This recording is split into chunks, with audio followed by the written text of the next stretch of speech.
세상의 모든 지식 언더스탠딩. 아니 근데 이마트가 안 좋은 거는 사실 온라인 시장이 커지니까 오프라인이 많은 이마트 매장은 옛날보다는 안 된다. 네. 저도 이제 그렇게 반쯤 생각했는데 코로나 기간에는 그래도 이마트 그렇게 안 좋지는 않았거든요. 왜냐하면 불경기 때는 이제 할인마트가 약간 경기 방어주 성격이에요. 왜냐하면 먹는 건 먹어야 되니까 소비를 줄일 수 없는 거는 보통 할인마트 쪽은 소비를 줄이기가 좀 어렵거든요. 저도 이제 이마트 잘 애용하기도 하고 그래서 뭐 괜찮게 보고 있었는데 자꾸 요즘에 이렇게 뉴스가 자꾸 떠요. 뭐 이 알람 뜨는 거 아세요? 막 토스나 네이버 증권 가입하시면은 뭐 역사상 최저 뭐 연중 최저가임 52주 최저가임 자꾸 알람 떠요. 그래서 뭐야 하고 보니까 진짜 좀 상태가 좀 안 좋더라고요. 그래서 오늘은 도대체 왜 그럴까? 이마트는 가진 게 일단 많은데 부동산도 많고 앞으로도 뭐 크게 위험할 거 없는 것 같은데 왜 그럴까? 제가 상장 기업은 잘 안 들어옵니다만 이건 좀 심각한 것 같아가지고 이마트 한번 좀 오늘 좀 간단히 한번 정리해봤습니다. 월마트가 주가가 보니까 진짜 월마트는 엄청 좋아요? 창업일의 주가가 제일 비싸요. 근데 월마트 코스트코도 요즘 그래요. 약간 뭐 사업 모델이 조금 다르긴 하지만 소비자 입장에서는 마찬가지로 둘 다 마트잖아요. 그러니까 마트 괜찮은 거라고요. 그러니까. 근데 이마트는 왜 그래요? 그럼 나도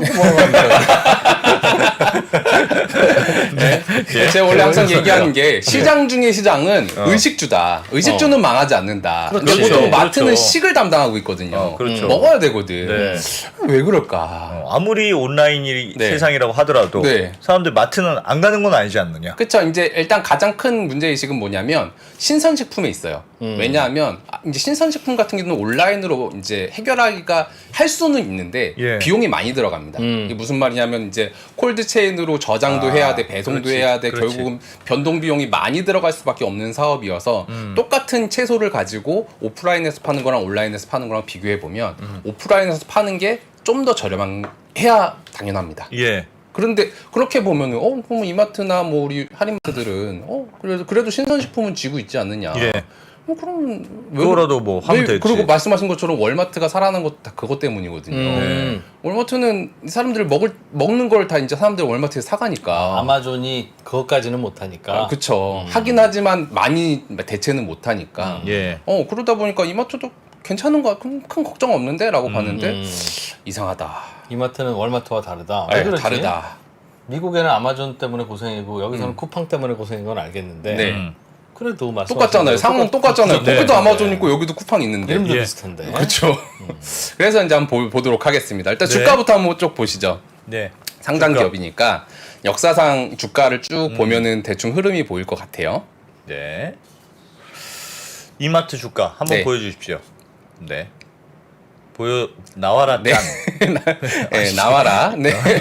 일단 이마트 같은 경우는 이제 역사상 주가를 끌고 왔는데 신세계에서 2011년에 이제 분사가 되면서 이제 그 당시에 잘 나갔죠. 30만 원대를 찍었다가 계속 한 2017년, 18년까지는 물론 왔다 갔다 하긴 했지만 30만 원대 정도는 찍어줬어요. 근데 지금은 최근에 이제 2021년에 훅 떨어졌고 22년, 23년을 통해서 거의 이제 한 5년, 6년간 이제 우하향하거든요. 거의 고점 대비 4분의 1. 요즘 웬만한 주식은 고점 대비 4분의 1. 30만 원까지 가던 게 지금 10만 원 밑으로 간 거네요. 그렇죠. 4분의 1 정도를 찍고 있다. 도대체 이걸 보면서 이제 생각을 한 거죠. 도대체 무슨 사건이 있었길래 이렇게 빠졌지?를 보기 위해서 제가 이제 이 기간 동안에 손익을 쫙 뽑아봤어요. 손익을 쫙 뽑았더니 일단 특징이 이제 뭐냐면 이제 12년부터 15, 16, 17년까지는 주가가 이제 일정하잖아요. 크게 뭐 20, 30에서 왔다 갔다 하는 거 보니까 매출액도 일정하고 영업이익도 일정해요. 즉, 유통 이제 할인점은 그냥 숨만 쉬어도 이마트는 12조, 13조 매출액에 영업이익 7천억 정도는 찍어줄 수 있는 기업인 거예요. 나쁘지 않거든요. 물론 영업이익률이 높은 편은 아니지만 할인마트 특성이니까 뭐 익스큐즈 하고. 근데 문제는 어디서 발생하냐? 여기 떨어지는 요 구간이 2019년이 19년이란 말이죠. 봤더니 18년, 19년의 특징이 매출액은 늘어났는데 영업이익은 반대로 내려가는 현상이 발생한다더라. 확 줄었어. 2019가 제일 핵심인 거죠. 여기가 뭐야 도대체 영업이익이 3천억이 빠져. 매출이 늘어난 상태에서 영업이익이 저렇게 줄었다는 건 비용을 더 썼다는 건데. 그렇죠. 도대체 뭘까? 뭐였을까 이때?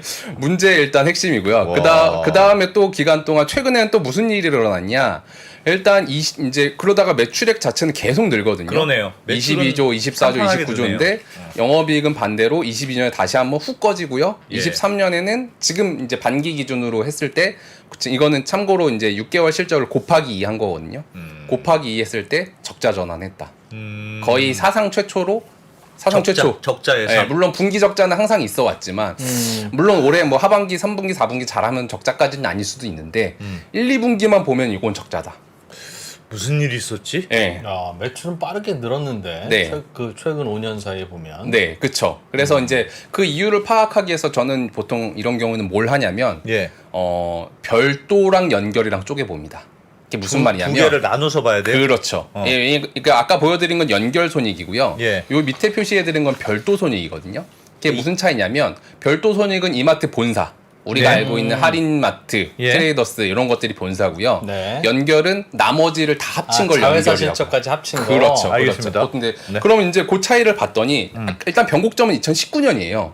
그러네요. 2019년에 처음에는 제가 생각했을 때 매출 늘어나는데 적자 늘어난 건 아마 자회사가 못해서 그랬을 거야 생각했거든요. 처음에. 예. 자회사 투자하면서 그래 자회사가 실적이 잠깐 안 나올 수도 있지. 근데 2019년에는 이미 별도 기준으로도 영업이익이 2,300억 까입니다. 그러네. 본사도 그치. 별로 안 좋고. 그러니까 즉 여기 2019년 까인 게 자회사가 못해서 그런 것도 있지만 사실은 본사가 못해서 그래요. 본사가 못했네 그냥. 자회사 본사와 자회사가 2대1 비율로 못했네. 그렇죠. 따지고 보면 이제 본사 탓이에요, 사실은. 애초에 본사는 여기도 본사는 7천억, 6천억 정도 따박따박 버는 업종이었는데 예. 2019년을 필두로 2천억대로 훅 까져요. 뭘까? 무슨 일이 벌어졌을까? 여기서 경쟁력이 일단 훅 까진 거죠. 쿠팡인가? 그때 뭐 이게 쿠팡이 그쵸. 막 밀고 올라올 때 아니에요? 그렇죠. 예상해 볼 만한 물론 이제 2019년에도 쿠팡 고도 성장하고 있긴 했는데 지금만큼의 기세는 아니었거든요. 근데 그렇지만 이제 아무래도 이제 이커머스의 영향이 있었을 거라고 이제 상상은 해볼 수 있죠. 예. 그러면서 경쟁력이 좀 떨어졌겠구나 하면서 확실한 건 2019년을 필두로 이마트는 경쟁력이 훅 까졌습니다. 2019년. 훅 까졌습니다. 그 다음에 이제 또 보는 숫자는 뭐냐? 이제 그 다음 변곡점은 2022년이랑 2023년이란 말이죠. 최근이네요. 이거. 그렇죠. 왜냐하면 2022년에는 원래 그래도 3천억을 벌다가 또 훅 까져요. 근데 보니까 2022년에는 별도가 훅 까지진 않았거든요. 이때는 자회사가 잘못했네. 이때는 자회사야. 네. 자회사가 뭘 이상한 29년에는 본사가 까진 거고 22년은 자회사가 까진 거예요. 그러면서 이건 좀 회복하기 이렇게 너무 적나라하게 드러나는 그런 느낌이랄까? 그러면 최근 5년간 매출이 늘어나는 것도 자회사 매출을 합쳐서 그렇게 된 거군요. 그렇죠. 그거를 보려면 다시 이제 장표를 보여드리면 요 밑에 장표 이제 차이라는 장표를 만들어놨는데요. 이게 그거예요.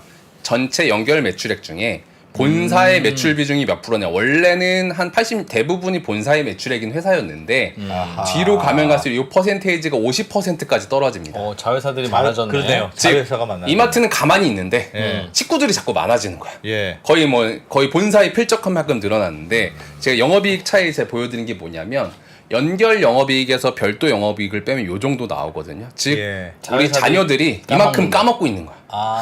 신사업 많이 했다는 뜻이네. 신사업 많이 했는데 뭐가 잘 안 되고 있네. 그렇죠. 그래서 2019년에는 본사가 많이 까먹었고 물론 자회사도 한 1,000억 까먹었지만 그렇지만 2022년에는 본사는 어느 정도 가만히 있는데 자회사가 1,200억을 까먹었고 23년까지도 상당히 까먹고 있다. 즉 체력이 약해지고 있다. 이쯤 돼서 이마트 자회사 집합을 시켜야 되겠네요. 네, 집합시켜야죠. 네. 뭘 하고 있는 걸까? 뭐 하고 있는지도 모르겠어. 스타벅스가 이마트 자회사입니까? 스타벅스 자회사 당연히 자회사고요. 엄청 많아요. 스타벅스는 그래도 잘하고 있는데죠. 그래서 이제 이어서 쭉 보여드릴게요. 예. 일단 2019년에 그래서 무슨 변곡점이 있냐. 물론 제가 뭐 디테일하게 분석하지는 못했으면 시간 관계상 이거 뭐 그러지는 못할 것 같고 일단 큰 그림만 봤는데요. 2019년에 봤더니 영업이익률이 1.9%로 줄어들거든요. 요게 이제 2018년, 2019년인데 차이를 봤더니 물론 1, 2%가 크냐 작냐라고 따지면 이 회사한테 커요. 여긴 다른 업종은 영업이익률 1, 2%가 그렇게 중요하지 않을 수 있는데 이마트한테는 엄청 중요하거든요. 왜냐하면 1, 2% 빠지니까 지금 벌써 2천억씩 영업이익이 까이잖아요. 근데 지금 보니까 가장 큰 차이는 원가율이 72.4%로 1.4포인트 올라가고요. 전년도에는 70%였어요. 즉 2017년, 18년, 19년을 통해서 꾸준히 매출 원가율이 올라갑니다. 그게 그거는 뭘까요? 경쟁이 심해져서 그런 걸 수도. 그러니까 이마트가 갖고 있는 독점권이 약해져서. 네. 그러니까 예전보다 싸게 살 수 있는 권한. 쿠팡이 막 네. 사람들이 다 쿠팡에 더 줄 서고. 그쵸. 그러면 야 싸게 들어와야지 하다가도 조금 뭐 괜찮습니다. 네. 뭐 이렇게 되지 않을까요? 저도 그랬을 거라고 생각을 해요. 예. 그러니까 어쨌든 이 유통업의 경쟁이 자꾸 심해지다 보니까 특히 온라인의 어떤 침투율이 올라가다 보니까 네. 이제 이마트 입장에서도 이제 고객 회전이 잘 안 되는 거죠. 그리고 아마 또 두 번째 이유로 생각할 수 있는 거는 이제 매출은 이제 꾸준히 성장을 하는데 계속 이제 어떻게 보면 이제 이제 지점들을 계속 확장해 나가다 보니까 예. 점점 이제 약간 뭐라 그러지? 이제 저밀집 지역이라고 해야 되나? 아, 그러니까 마트는 효율이 떨어지는 커지면 지역으로. 커질수록 1급지, 2급지, 3급지가 있을 텐데 그렇겠네. 3급지 매출이 이제 자꾸 늘어나면 그렇겠네요. 원가율이 올라가면서 이제 좀 이렇게 회전이 잘 안 될 가능성이 높습니다. 예. 즉, 지금 이마트 같은 경우는 원가율이 망가졌다. 망가졌고 그래서 그걸 이제 간접적으로 확인할 수 있는 지표는 제가 뭐 이건 사실 뭐 엄청 중요한 지표는 아니지만 재고 자산의 이제 볼륨을 찾아봤더니 2017년, 18년, 19년에 걸쳐서 재고 자산이 조금씩 늘어나는 걸 확인할 수가 있었다. 재고 자산이 늘어난다는 거는 그만큼 덜 팔리고 있다는 뜻입니까? 창고에 뭔가 쌓이는 양이 늘어난다는 거니까 회전이 덜 된다고 봐야죠. 회전이 덜 된다. 원래 회전, 그러니까 빨리빨리 팔리고 나가고 하면은 이제 기말 재고 자산이 점점 줄어드는 게 맞는데 그 금액, 이제 금액 단위를 안 가져오고 기간 단위로 가져왔는데 그게 1개월치, 1.1개월치, 1.2개월치 자꾸 늘어나는 거는 아마 재고 회전이 덜 되고 있다라는 간접적인 지표다. 사업이 커지면 재고도 많아지는 건 당연한데 네. 예. 그래도 기간으로 따지면 항상 일정해야 되지만 그게 늘어나는 건 군살이다 이거죠. 그렇죠. 그러면서 이제 좀 덜 팔리는 재고들이 자꾸 쌓이는 거 아니냐. 쌓인다. 그러니까 팔아야 되기 때문에 가격을 다운시키고 가격을 다운시키니까 이익이 원가율이 올라가서 이익률이 떨어졌을 그러네. 것이다라고 일단은 간접적으로 제가 뭐 디테일은 모르지만 간접적으로 추정을 해볼 수밖에는 없는 상황이다. 근데 원래 그 유통 이익률이 이렇게 낮습니까? 3%, 1% 뭐. 네, 맞습니다. 원래 이렇게 박해요? 5% 남으면 잘 남는 거죠. 왜냐면 이제 할인마트니까. 워낙 매출이 크고 네. 판매량이 많으니까. 그렇죠. 백화점이랑은 좀 다르죠. 백화점은 하나 팔면 20%, 30% 남기는데 예. 할인마트 같은 경우는 말 그대로 할인마트니까 박리담회로 하는 수밖에 없는데 예. 그만큼 좀 지배력이 약해진 건 맞는 것 같다. 라는 느낌을 일단 예. 받고요. 그 다음 이제 얘기할 건 2019년에는 아까 별도도 망가졌지만 자녀들도 잘 못한다고 했잖아요. 예. 자녀들의 목록, 2019년에 확인할 수 있는 자녀들의 목록을 보면 예. 제가 다 가져온 건 아니고요. 주요한 애들. 까먹는 애들 좀 갖고 왔거든요. 일단 조선호텔. 여기 단기 순손익을 보셔야 되는데 일단 조선호텔에서 한 230억, 신세계 프라퍼티에서 61억, 이마트 24, 편의점에서 290억, 소주 얘가 문제입니다. 소주 143억. 그 다음에 SSG닷컴 600억, 굿푸드홀딩스 109억. 야, 참 골고루도. 물론 여기 흑자 나는 친구들도 있긴 하지만 이 친구들보다 더 흑자 나는 자녀는 없긴 해요. 야, 쓱닷컴도 적자 크네요. 여기는 아무래도 이제 이커머스다 보니까 좀 이렇게 규모의 경제가 나오기 전까지는 적자 나는 거는 뭐 그럴 수 있지. 쿠팡도 적자로 하니까 네, 그럴 여기도 수 적자다. 있지라고 할 네. 수 있죠. 그래서 지금 보면은 이 친구들이 합치고 보면 여기 한 1,000억 넘겠죠 적자가. 그러네요. 그러니까 요 자녀들이 점점 그렇고 그 징후를 이제 2019년도에 처음 보여줬고 이제 결정타는 2022년에 치는 거죠. 어떻게? 요렇게. 이게 2022년의 주요 종속기업 손익인데요. 네. 쭉 보십시오. 지금 보면은 흑자 나는 친구는 뭐 신세계 프라퍼티 여기가 스타필드 하는 데거든요. 예. 스타필드 하는 데는 그래도 흑자예요. 스타필드는 괜찮은데 일단 건설 140억, SSG닷컴 1,200억. 아이고야. 일단 적자 폭이 확대가 되고 있고요. 예. 야구단 167억. 야구단을 또 그 사이에 또 야구단을 샀죠. 예. 그리고 되게 부담되겠다. 에메랄드 SPV 여기가 이제 지마켓 옥션.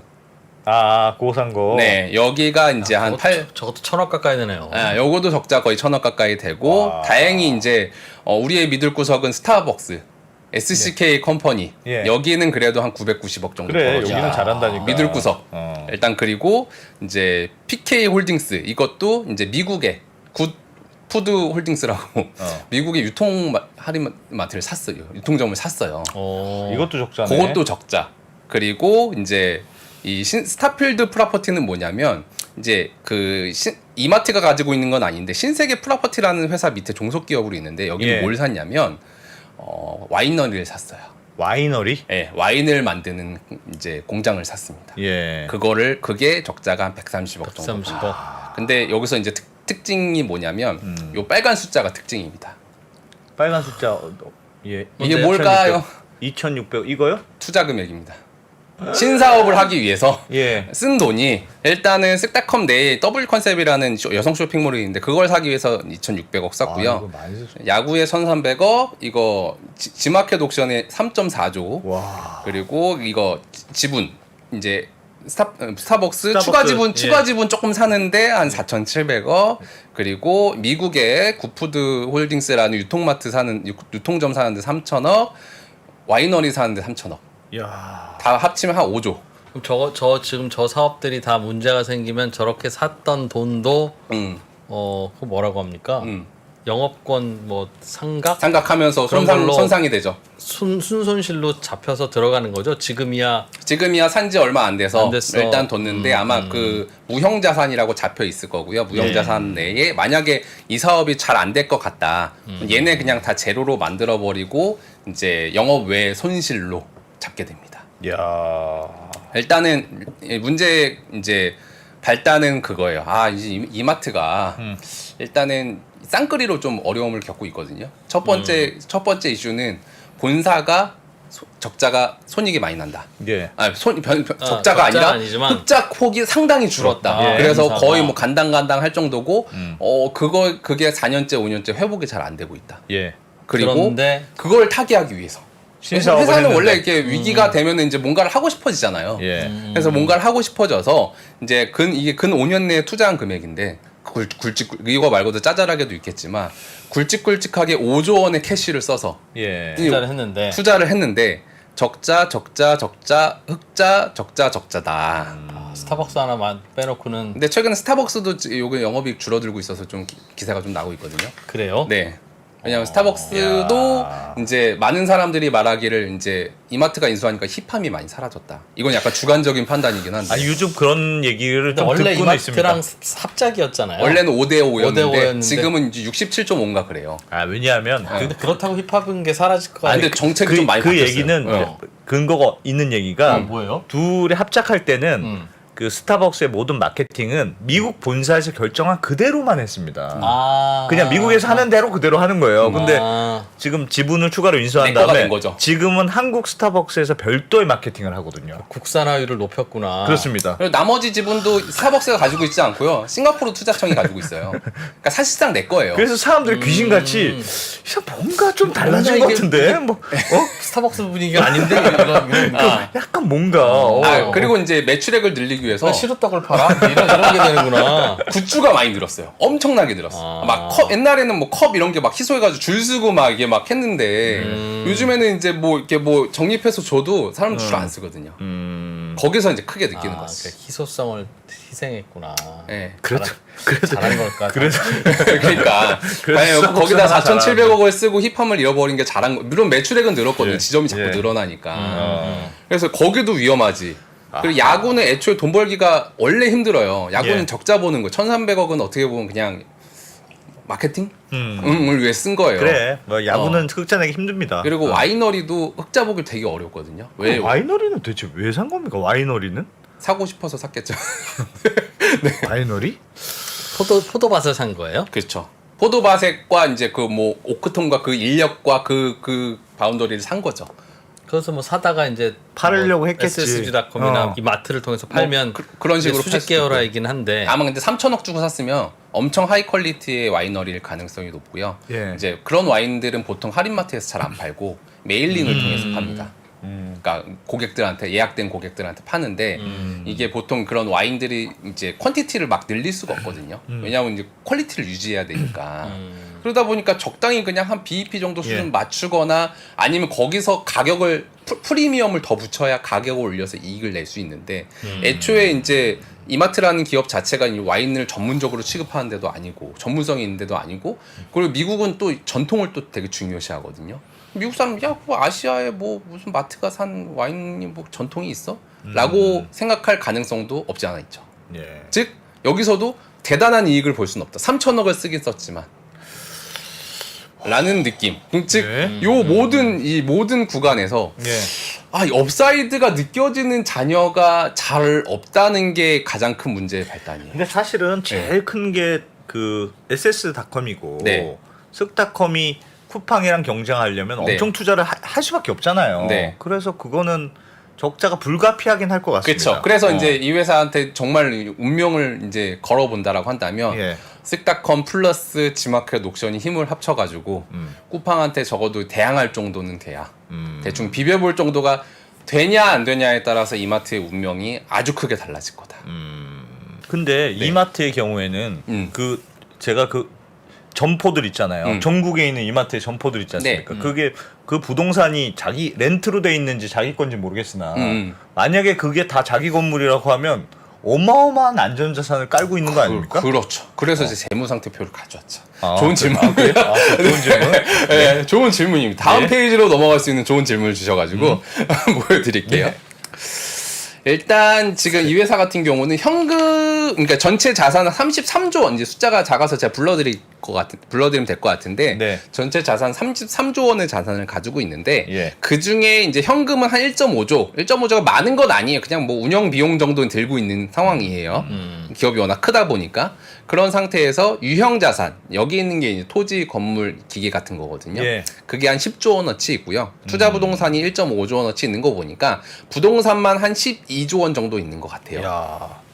그리고 무형 자산 7.8조 원은 뭐냐면 아까 그 지마켓 옥션 이런 거 인수하면서 이제 약간 권리금 같은 거 이거는 그냥 기업 망가지면 그냥 제로 되는 자산이에요. 그러다 보니까 그럼 10조 원 있으니까 되는 거 아니냐.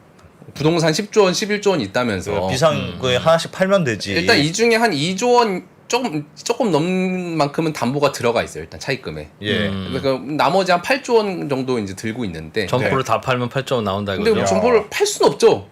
왜냐면 점포 한 순간 게임 끝이지 뭐. 팔 수는 없어요. 그러니까 가용한 자산은 아니. 그거 뭐 담보로 대출 받거나 뭐 유동화하거나 뭐 그 정도 옵션은 가능한데 팔 수는 없고 중요한 건 뭐냐면 여기 제가 색깔을 칠해놨죠. 차입금 단기 차입금 3.4조 원, 장기 차입금 4.4조 원 해서 도합 한 8조 정도, 7.8조 정도의 차입금이 있습니다. 차입금이 또 있군요. 왜냐하면 돈이 내 돈으로 빚져서 산 거거든요. 그 수많은 5조 원의 지분들을 빚져서 산 거예요. 그래서 실제로 이제 본격적으로 투자하기 전에 2018년에 장단기 차입금이 3.8조 원이었거든요. 지금 아까 7.8조 원이라고 했잖아요. 한 4조 원어치가 늘었어요. 그럼 딱 그거 빚져가지고 투자를 한 거네요. 빚져가지고 투자를 했어요. 근데 이게 뭐가 문제? 사실은 그렇다고 해서 이 회사가 뭐 이 정도 빚으로 뭐 무너질 거냐? 그건 아니거든요. 왜? 뭐 건물이 있으니까. 근데 일단 현재 가지고 있는 차입금이랑 이제 거의 유형 자산의 규모랑 거의 삐까삐까하게 왔고, 거의 비슷비슷하게 왔고, 문제는 뭐냐면 여기 보시면 2020년 이후 이자 비용이 1년에 1,600억, 2,000억, 3,000억, 23년 한 4,000억 정도 예상이 돼요. 이자 비용만? 이자 비용만. 4,000억이면 뭐예요? 아까 이마트가 망가지기 전 2021년에 영업이익이 3,000억이었거든요. 그리고 그 다음에는 1,000억 정도. 지금 올해는 거의 적자. 즉 지금 이 빚이 절대 만만한 게 아니라 현재 이자도 못 갚을 정도로 굉장히 어려운 상황에 처해 있다. 라는 거죠. 알겠습니다. 마트라는 건 그러니까 오프라인 마트라는 거는 아까 좀 뭐 10년치 좀 손익도 보셨지만 태생적으로 거북이 사업이 맞습니다. 왜 오프라인 매장이니까 어느 정도 깔고 나면 거기서 막 드라마틱하게 매출 변동이 크게 나올 수가 없어요. 거북이 산업인데 어떻게 보면 이마트는 토끼가 되고 싶은 거야. 날개를 달고 싶은 거야. 왜? 주변에 토끼들이 너무 잘 뛰어다니니. 오히려 이제 좀 더 본질에 집중해야 되는 시기 아닌가? 라는 느낌으로 물론 약간 편향적이긴 잘 나가는데 너무 편향적인 건 맞는데 이마트에 대해서는 되게 좀 안타까움이 되게 커서 그런 부분들을 좀 보아야 되고 결국은 이제 이마트가 앞으로 반등하려면 뭘 해야 되냐? 앞서 말씀드렸던 이제 이제 자녀들이 반등하는 것도 중요한데 사실 그것보다 더 중요한 거는 본진에서의 어떤 현금 창출 능력을 얼마나 회복할 수 있느냐. 자녀들이 잘하는 것보다 결국은 백투더 베이직 본진이거든요. 그런 측면에서의 숫자들을 좀 보시면서 예. 혹시 뭐 이렇게 가더라도 앞으로 이마트가 어떻게 될지를 예측해 보는 것도 좋을 것 같다라는 느낌입니다. 알겠습니다.